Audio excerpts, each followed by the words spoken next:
Good morning student, जय श्री कृष्णा। स्वागत है आप सभी का अपेक्स एकेडमी के यूट्यूब चैनल पर। मित्रों, हम बात कर रहे थे कक्षा छठी के अध्याय 1 की, क्या कब कहाँ और कैसे, जिसमें हमने चर्चा की थी कि पुराने समय में भारत के अंदर कहाँ कहाँ पर क्या क्या हुआ था। जिसमें हमने पढ़ा था कि जो नर्मदा क्षेत्र था उसके आसपास के लोग शिकार का संग्रहण करते थे। फिर हमने पढ़ा था जो कि सुलेमान पर्वत था, वहाँ पर लगभग 8000 साल पहले लोगों ने गेहूं और जौ की खेती की थी। फिर 4700 साल पहले सिंधु सभ्यता में आरंभिक नगर स्थापित हुए थे, जो हड़प्पा सभ्यता थी वो विकसित हुई थी। उसके बाद हमने चर्चा की थी कि जो गारो और विंध्यन पर्वत श्रृंखला थी, यहाँ पर लोगों ने खेती करना शुरू किया था और गंगा के आसपास का जो क्षेत्र था वहाँ पर 2500 साल पहले नगर स्थापित हुए थे और एक बड़ा साम्राज्य स्थापित हुआ था, मगध साम्राज्य। फिर हमने यहाँ तक चर्चा कर ली थी। आगे हम चर्चा करेंगे यात्राओं के बारे में। यात्राएं,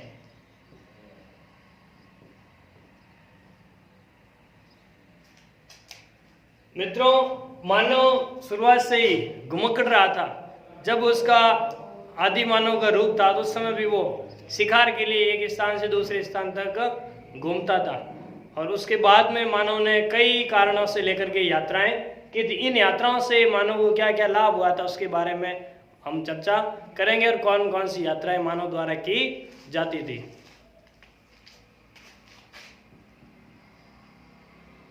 शुरुआत में मानव शिकार की तलाश में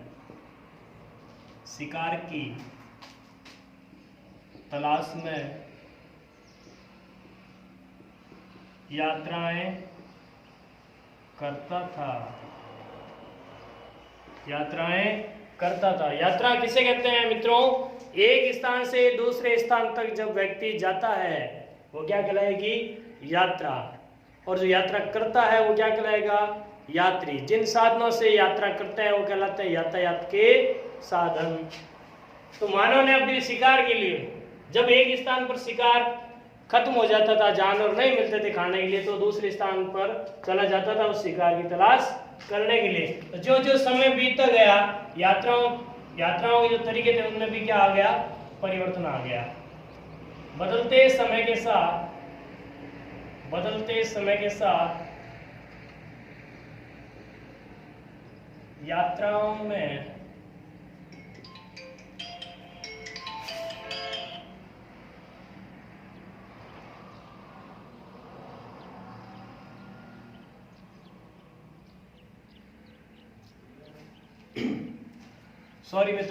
बदलते समय के साथ साथ यात्राओं में परिवर्तन आया। उसके बाद मनुष्य ने व्यापार, धार्मिक उद्देश्यों,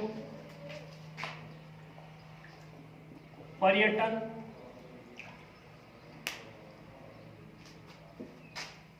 क्षेत्रों को जीतने के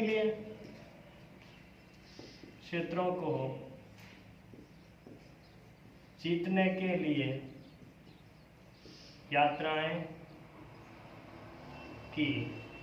तो बाद में यात्राओं के जो उद्देश्य थे उनमें परिवर्तन। व्यापार के लिए यात्राएं की जाने लगी, अपने चीजों को बेचने के लिए, या फिर किसी धार्मिक स्थलों की यात्रा, पर्यटन घूमने के लिए, या कुछ क्षेत्रों को जीतने के लिए। जैसे पुराने समय में जो आक्रमणकारी थे वो दूर दूर से जाकर के दूसरे राज्यों को जीतने का प्रयास करते। उदाहरण के लिए भारत की अगर बात करें तो वहां पर विदेशी आक्रमण होते, मतलब जो यूनानी शासक भारत के ऊपर आक्रमण किया था, मंगोल के शासकों ने भी भारत के ऊपर आक्रमण किया था, फिर भारत में मुगल आए थे, अफगान आए थे। तो कुल मिला के बहुत सारी जातियां थी जो इस क्षेत्र को जीतने का प्रयास किया था। इस प्रकार क्षेत्रों को जीतने के लिए भी मानव ने क्या की थी? यात्राएं की थी। इन यात्राओं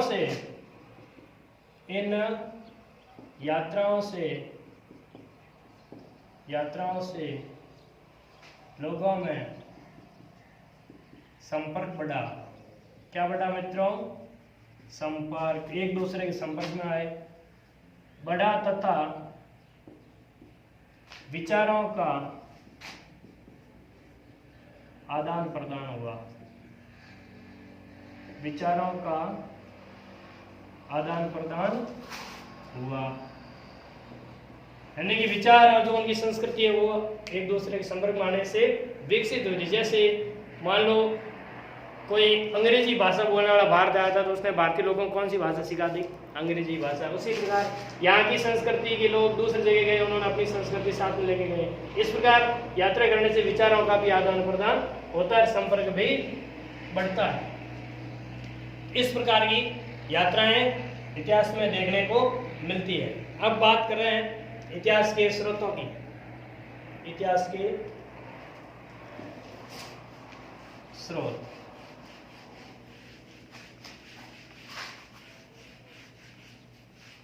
जो हमारा इतिहास है उसकी जानकारी हम कैसे प्राप्त करें। हेडिंग डालना मित्रों, अतीत की जानकारी, अतीत की जानकारी कैसे प्राप्त करें, कैसे प्राप्त करें। अतीत के बारे में, अतीत मीन्स बीता हुआ समय। इतिहास के बारे में अगर आपको जानकारी प्राप्त करनी है तो आप जानकारी प्राप्त करोगे कैसे? तो उसके लिए हमारे पास क्या होना चाहिए? इतिहास के अध्ययन के स्रोत, अध्ययन के स्रोत। इतिहास अध्ययन के स्रोत का मतलब होता है किन किन साधनों से इतिहास का निर्माण किया गया। मित्रों, जो इतिहास में हम घटनाएं पढ़ते हैं वे घटनाएं उस समय की होती है जब हमारा जन्म नहीं हुआ था, तो फिर हम उन घटनाओं के बारे में जानते कैसे हैं? ऐसा था नहीं मतलब कोई व्यक्ति था जो लाखों साल जीवित रहा था और उसने सारी घटनाएं किसी को बता दी। ये सभी संभव कैसे बता? उसके लिए हमें इतिहास में क्या मिलते हैं? स्रोत मिलते हैं, सोर्सेज मिलते हैं, साक्ष्य मिलते हैं जिनके द्वारा हम इतिहास का निर्माण करते हैं। जैसे मान लो आपके आसपास कहीं टांका खोद रहे हैं और वहां पर अगर आपको कोई सिक्के मिल जाए सोने के, इसका मतलब है कि कोई न कोई व्यक्ति पहले भी वहां पर निवास करता था और उसने उस जमीन के अंदर सिक्के गाड़े थे। अब वो सिक्के मिले तो उनसे आपको ये भी जानकारी मिलेगी ये सिक्के कितने पुराने हैं। अगर मान लो आपको घूमते घूमते कहीं सिक्का मिल जाए जिस पे लिखा हो 1935 और वहां पर लिखा हो विक्टोरिया, इसका मतलब है कि 1935 में मिला था, ब्रिटेन की महारानी का नाम इसके ऊपर अंकित किया गया है। तो मतलब इस प्रकार के जो उदाहरण, साक्ष्य, प्रमाण मिलते हैं उनको बोलते हैं स्रोत, और इन स्रोतों के माध्यम से ही इतिहास को निर्मित किया जाता है। अनुमान लगाया जाता है कि इस प्रकार का इतिहास उस समय रहा होगा। इतिहास के अध्ययन करने के लिए, पढ़ने के लिए हमारे पास में जो स्रोत है मित्रों वो कितने प्रकार के हैं? मुख्यतः 3 प्रकार के। कितने प्रकार के मित्रों? 3 प्रकार के। नंबर 1 की अगर बात करें वो है आपका पुरातात्विक स्रोत। पुरातात्विक स्रोत, पुरातत्व, पुरा बोले तो प्राचीन, पुराना, तत्व होती है चीजें। पुराने समय की जो चीजें होती है वो किसमें आएगी? पुरातत्व आएगी। तो पुराने समय की कौन कौन से स्रोत है हमारे पास जिनसे हमें इतिहास पढ़ने में मदद मिलती है? तो आपके आते हैं एक तो किले, दुर्ग आपने पढ़ा होगा, या पुराने समय के भवन, पुराने समय के महल, पुराने समय के मंदिर, स्तूप, मुहरें, सिक्के, अभिलेख और पुराने समय के बर्तन, इन सब से हम प्राचीन इतिहास के बारे में जानकारी रखते हैं। तो पुरातात्विक स्रोत 1 नंबर का कौन कौन आएंगे इसमें? किले, भवन, महल, मंदिर, स्तूप, मोहरें, सिक्के, अभिलेख और बर्तन। इस प्रकार की जो प्राचीन चीजें हैं इनसे हमें पुराने इतिहास को पढ़ने में मदद मिलती है। दूसरा जो स्रोत आता है इतिहास अध्ययन का वो है आपका साहित्यिक स्रोत। साहित्यिक स्रोत यानी कि ऐसे स्रोत जो कि हमें लिखित रूप में मिलते हैं, जिन्हें कहेंगे लिखित स्रोत, जो लिखे हुए हैं। इसमें कौन कौन से हैं मित्रों? ब्राह्मण साहित्य, ब्राह्मण साहित्य, जैन साहित्य, बौद्ध साहित्य,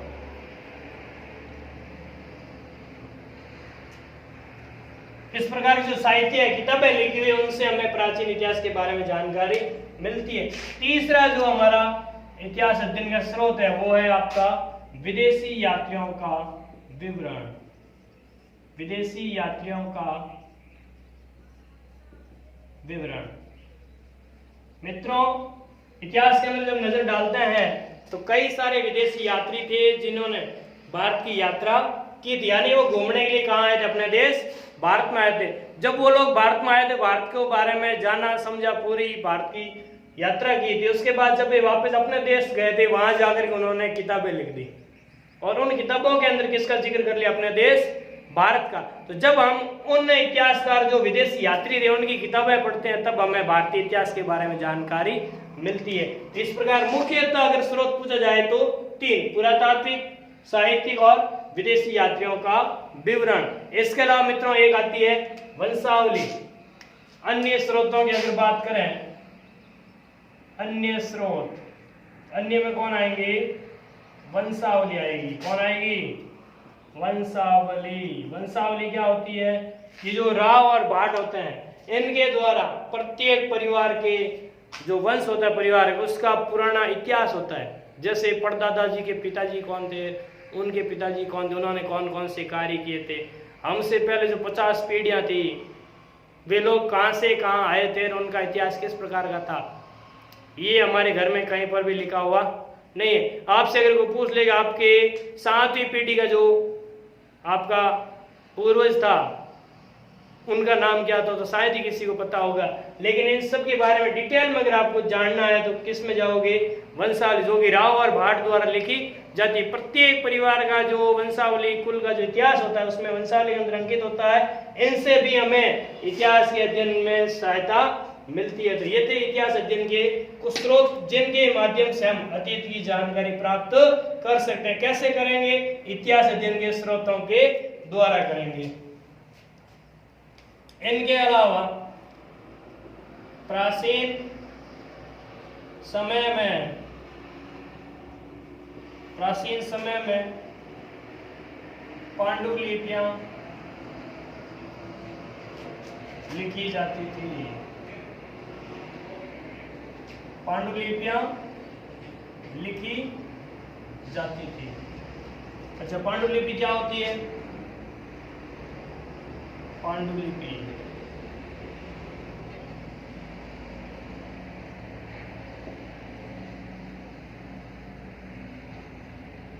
ताड़ वृक्ष की छाल पर हाथ से लिखा गया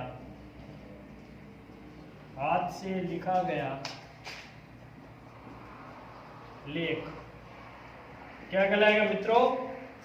पांडुलिपि। पुराने समय के जो राजा महाराजा थे उन्होंने अपने बारे की जो जानकारियां थी वो किसमें लिख दी? पांडुलिपि में। पांडुलिपि में पेड़ कौन सा है? ताड़ पेड़ की जो साल होती है, पेड़ जो तना होता है उसके ऊपर जो साल होती है, छिलका जो होता है, उसके ऊपर हाथों से लिखा गया लेख क्या कहलाएगा मित्रों? पांडुलिपि। अधिकतर जो पांडुलिपियां थी पुराने समय की, अधिकतर पांडुलिपियां संस्कृत भाषा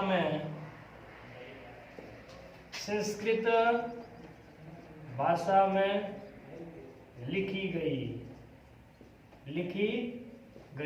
अच्छा, ये पांडुलिपियां कौन कौन लिखाते थे? शासक यानी कि राजा, धार्मिक स्थल, ये भी अपनी पांडुलिपियां रखते थे सुरक्षित, न्यायालय के आदेश, जो पुराने समय में न्यायालय होते थे, अदालतें होते थे, वो भी क्या निकालती थी? आदेश निकालती थी। व्यापारियों के हिसाब की बहियां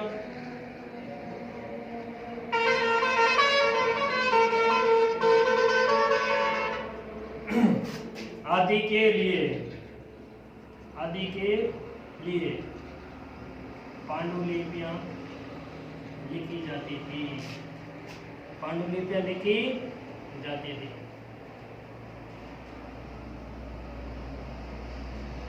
आदि के लिए क्या लिखी जाती थी? पांडुलिपियां।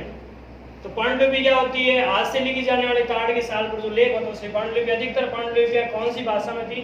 संस्कृत में। अच्छा, कौन कौन लिखवाते? एक तो राजा महाराजा अपने बारे में लिखवाते थे, या कोई धार्मिक स्थल है, या फिर जो उस समय अदालतें आदेश देती थी उनको भी इनके माध्यम से लिखा जाता था, या फिर जो व्यापारी जो अपने हिसाब किताब की डायरियां होती है वो उस समय किसमें लिखते थे? पांडुलिपि में। इन सब के बारे में हमें जानकारी मिलती है।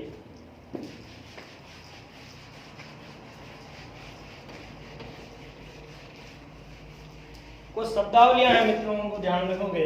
एक आता है आपके अभिलेख। अभिलेख भी इतिहास के अध्ययन का एक स्रोत होता है, ये भी लिखित रूप में होता है। पत्थर या धातु पर लिखा लेख। पत्थर या धातु पर, आपने कहीं देखा होगा कोई अस्पताल या पंचायत भवन जहां पर पत्थर की एक शिला लगी होती है, उसके ऊपर उसके उद्घाटन कब, उसके बारे में पूरी डिटेल दी हुई होती है। उसी प्रकार राजा महाराजा जो अपने नियम बनाते थे वो किस पे लिखते थे? अभिलेख। तो पत्थर पे लिखे जाते थे और धातु के ऊपर भी लिखे जाते थे। अगली अगर शब्दावली की बात करें वो होता है पुरातत्व। तो पुराने समय की सामग्री क्या कहलाएगी? पुरातत्व। एक होता है इतिहासकार, अतीत की जानकारी रखने वाला या इतिहास का अध्ययन करने वाला। एक होता है पुरातत्वविद। पुरातत्वविद होता है प्राचीन पुरातत्वों का अध्ययन करने वाला। इतिहास का अध्ययन करने वाला इतिहासकार, और पुरातत्वों का अध्ययन करने वाला क्या कहलाएगा? पुरातत्वविद। थैंक यू दोस्तों, आगे की चर्चा अगली क्लास में करेंगे। तब तक के लिए नमस्कार, आपका दिन शुभ हो।